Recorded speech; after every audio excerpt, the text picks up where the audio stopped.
Ce n'est pas parce que tu vends que tu es entrepreneur. Non.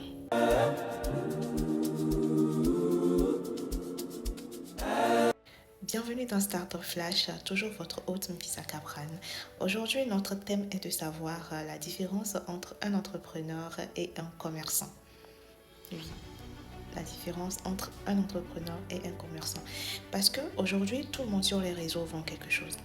Si vous en faites bien le constat sur les réseaux aujourd'hui, tout le monde vend quelque chose, tout le monde propose un produit, tout le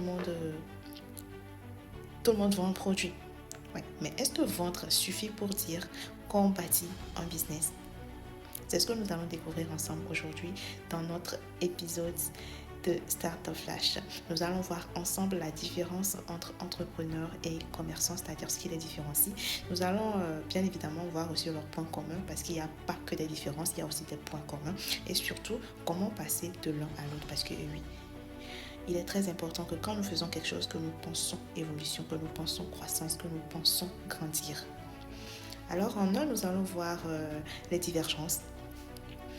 Les divergences, c'est-à-dire ce qui les oppose. La différence qu'il y a entre ces deux personnes, le commerçant et l'entrepreneur. Notons bien que le commerçant, c'est quelqu'un qui vend un produit.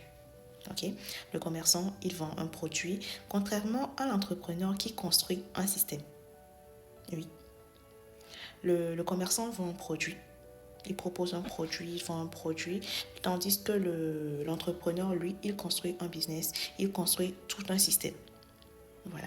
Aussi, le commerçant pense sur du court terme. Ça, c'est pas nouveau. Le commerçant a toujours tendance à penser sur du court terme, c'est-à-dire aller acheter et venir revendre. Le commerçant, il utilise déjà ce qui est.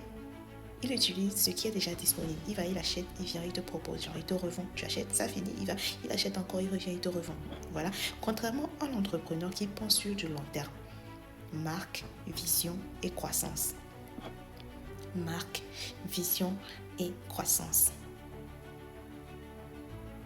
C'est-à-dire que l'entrepreneur pense à construire quelque chose de durable, quelque chose qui peut fonctionner même à son absence, quelque chose qui n'a pas besoin de sa présence avant de fonctionner.